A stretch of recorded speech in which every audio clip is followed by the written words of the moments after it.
Hello friends. आजकल एक ऐसा फर्टिलाइज़र आया है जिसने गार्डनिंग में धूम मचा रखी है और हर गार्डनर उसका अच्छे से इस्तेमाल करना जानता है। क्या है वो फर्टिलाइज़र? जी हाँ फ्रेंड्स, आपने बिल्कुल ठीक पहचाना। उसका नाम है सरसों खली फर्टिलाइज़र। ऐसा क्या है इस फर्टिलाइज़र में जो इसने सभी रासायनिक फर्टिलाइज़र्स को पीछे छोड़ दिया है और हम सबकी पहली पसंद बन चुका है? ऐसा क्या है सरसों खली में? इसके क्या फ़ायदे हैं और इसके क्या नुकसान हैं? इसको यूज़ कैसे करना चाहिए? कब पाउडर बनाकर देना चाहिए और कब पानी में भिगो कर देना चाहिए? और हाँ, सरसों खली इस्तेमाल करते समय हमें किन सावधानियों को रखना चाहिए? तो फ्रेंड्स, वीडियो को 1 मिनट के लिए भी स्किप मत कीजिएगा, क्योंकि आपके लिए हर इन्फॉर्मेशन खास होने वाली है। वीडियो में अंत तक बने रहिए। तो चलिए वीडियो शुरू करते हैं।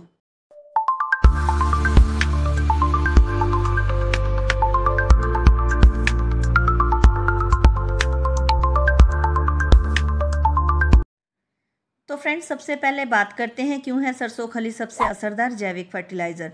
सरसों की खली, जी हाँ, जिसको हम मस्टर्ड केक भी कहते हैं, यह वह है जो सरसों के बीजों से तेल निकालने के बाद बचता है, यानी कि उसका वेस्ट। यह नाइट्रोजन, फास्फोरस और पोटेशियम से भरपूर होता है और यही तत्व हमारे प्लांट की ग्रोथ के लिए भी बहुत ही ज़रूरी भी होते हैं। यह है 100% ऑर्गेनिक और बहुत ही सस्ता भी।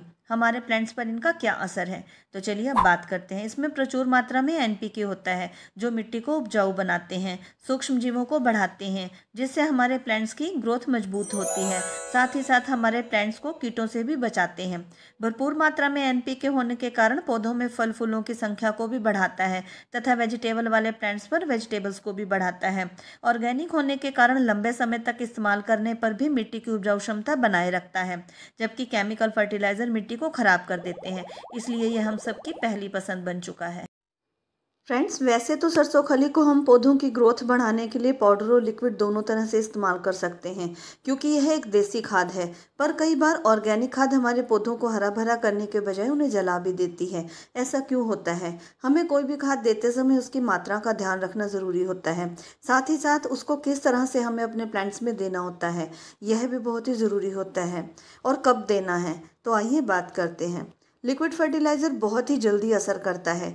जब हमारे प्लांट्स बहुत ज़्यादा ग्रोथ पर हों, उनकी बहुत ज़्यादा कलियां आ रही हों या उसमें बहुत ज़्यादा फ्रूटिंग हो रही हो, तो हमें अपने प्लांट में जो भी फर्टिलाइज़र देना है उसको लिक्विड बनाकर देना है, जिससे कि उनको जल्दी पोषक तत्वों की ज़रूरत पूरी होती रहे।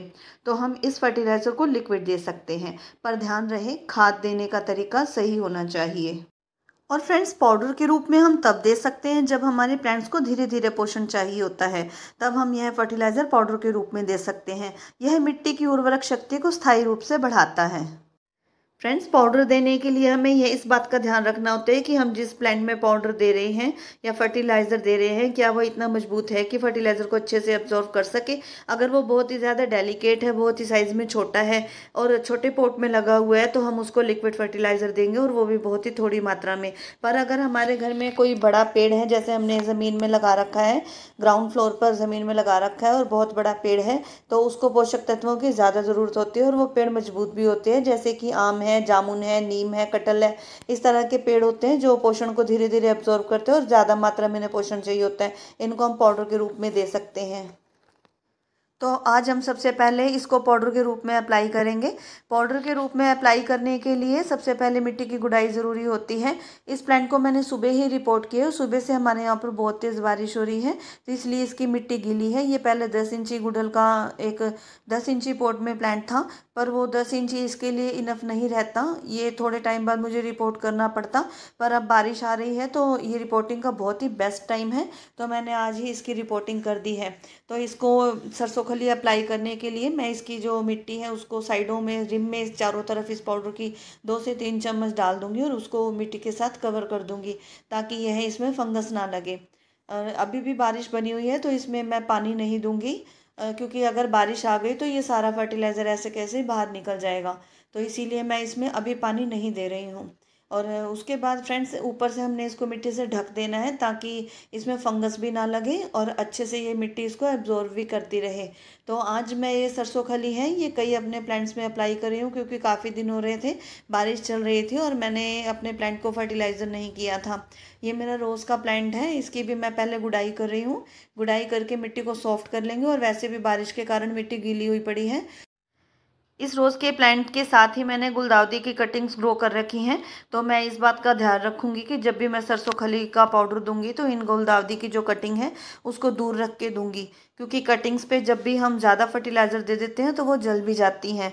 तो जब भी हम अपने प्लांट्स को फर्टिलाइज़र दें तो मिट्टी मेरी तो प्लांट की मिट्टी गीली है, इसलिए मैं उसमें अभी पानी नहीं दूंगी। पर आप जब भी अपने प्लांट को फर्टिलाइज़र दें तो उसको पानी ज़रूर दें। और दूसरी बात है, इस टाइम जब मैं फर्टिलाइज़र दे रही हूँ तो बारिश का भी मौसम बना हुआ है, और अगर अचानक से बारिश आ गई तो प्लांट में बहुत ज़्यादा पानी हो जाएगा, ओवर वाटरिंग की भी समस्या हो सकती है। और जो मैं फर्टिलाइज़र दे रही हूँ ये पानी के साथ हमारा बह भी सकता है, तो इसीलिए मैं अभी इसमें पानी नहीं डाल रही हूँ। ये मेरा गंधराज का प्लांट है, इसकी भी मैं सबसे पहले गुड़ाई करूंगी। गुड़ाई करने के दो फायदे होते हैं, एक तो उसकी मिट्टी ऊपर नीचे होती है, और दूसरी बात है जब पानी बारिश के कारण प्लांट्स में ज़्यादा हो चुके हैं तो जैसे ही थोड़ी सी धूप निकलती है मिट्टी को हवा लगती रहती है गुड़ाई करने के बाद, और वो मिट्टी सूख जाती है। और दूसरी बात है जब हम उसमें फर्टिलाइज़र देते हैं तो वो अच्छे से मिक्सअप भी हो जाता है। ये मेरा गुड़हल का प्लांट है, इसको भी मैं आज सरसों खली का पाउडर दूंगी। इसकी भी मैंने हार्ड प्रूनिंग कर दी थी, क्योंकि बारिशों की वजह से बहुत ही ज़्यादा मेरा प्लांट ग्रोथ ले चुका था। और इस तो फ्रेंड्स, प्रूनिंग का तो ये रूल है कि जब भी हम अपने प्लांट को प्रून करते हैं तो उसको फर्टिलाइज़र ज़रूर देते हैं। ये मैंने इसकी अब मिट्टी की गुड़ाई कर दी है अच्छी तरह से, और अब मैं इसमें 2 से 3 चम्मच फर्टिलाइज़र अप्लाई करके और इसको ढक दूंगी। तो ये धीरे धीरे स्लो फॉर्म में काम करता रहेगा और हमारे प्लांट को धीरे धीरे पोषण मिलता रहेगा। मेरे पास गुड़हल के कई प्लांट हैं। इस प्लांट को जो मैंने हार्ड प्रून किया था इसको तो फर्टिलाइज़र देना बहुत ही ज़रूरी होता है। उसके बाद मेरे पास एक और भी गुड़हल का प्लांट है, इस पर रेड कलर के फ्लावर्स आते हैं। ये हाइब्रिड वैरायटी का गुड़हल है, और ये भी मैंने अभी थोड़े दिन पहले ही प्रून किया था, और इसमें भी धीरे धीरे करके मैं फर्टिलाइज़र्स ऐड करती हूँ। और ये कुछ ओवर वाटरिंग के कारण येलो भी हो चुका है, क्योंकि कई दिन से बरसात लगातार आ रही है और जो पानी है वो सूख ही नहीं सकता है कि और बरसात आ जाती है। तो इस प्लांट में भी सबसे पहले गुड़ाई करनी है। गुड़ाई करने से मिट्टी ऊपर नीचे होगी और जड़ों को हवा मिलेगी। और दूसरी बात है, मिट्टी सूखेगी भी सही जब भी हम इसकी गुड़ाई करेंगे। अच्छे से गुड़ाई करने के बाद मैंने इसमें 2 से 3 चम्मच सरसों खली के पाउडर को अच्छे से मिक्स करके और ऊपर से ढक दिया है, और ताकि इसमें फंगस भी। पर फ्रेंड्स, ध्यान रहे जब भी आप अपने प्लांट्स को फर्टिलाइज़र दें उनको पानी ज़रूर दीजिए। मेरे प्लांट्स की मिट्टी बहुत ही ज़्यादा गीली है, इसलिए मैं उनको पानी नहीं दे रही हूँ।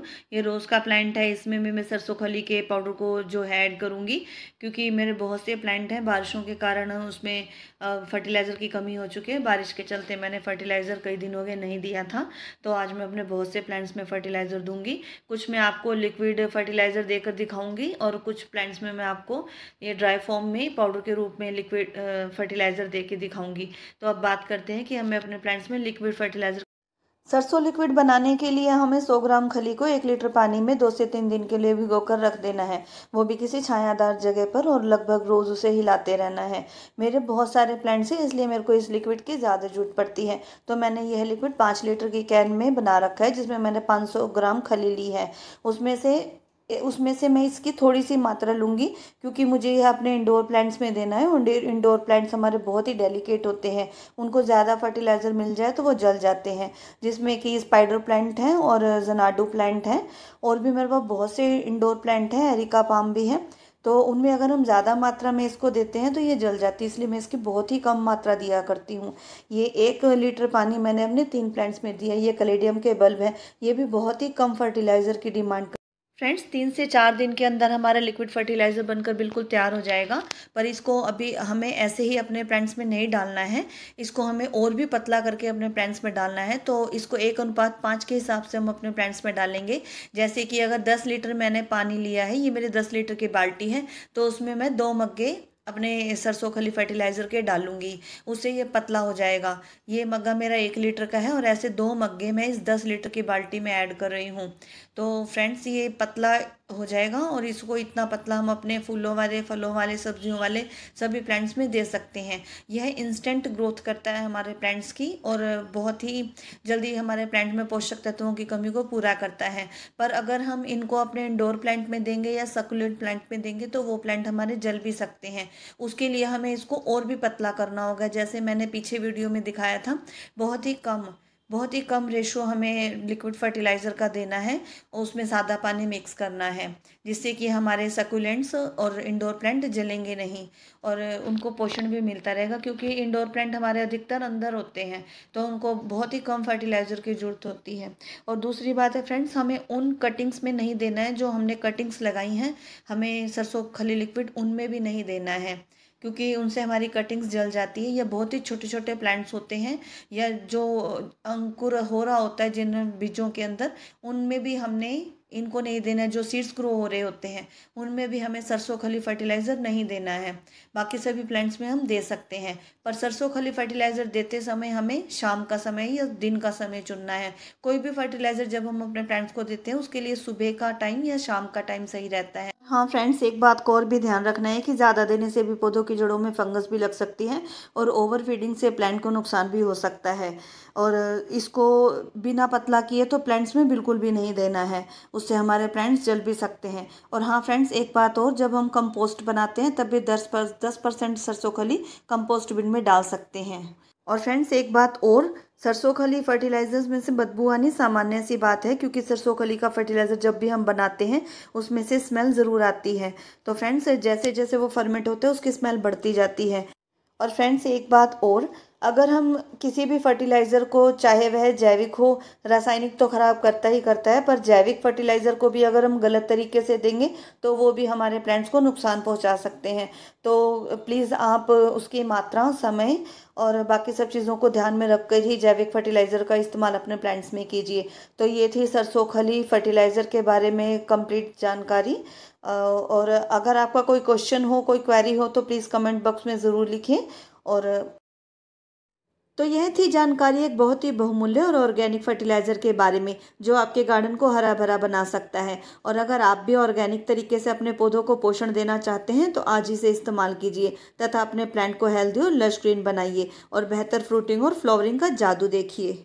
वीडियो अच्छा लगा हो तो लाइक शेयर सब्सक्राइब ज़रूर कीजिए, ताकि हमें मोटिवेशन मिलता रहे और हमारी वीडियो को रीच मिले और हम और भी गार्डनिंग से जुड़ी इन्फॉर्मेशन आप तक शेयर करते रहें। और बेल आइकन को ज़रूर दबाइए ताकि आने वाली हर वीडियो की जानकारी आप तक पहुंच सके। और हाँ, आपकी राय कमेंट बॉक्स में ज़रूर शेयर कीजिए। मिलते हैं अगली वीडियो में किसी नए टॉपिक पर। तब तक के लिए till next time, stay close to nature.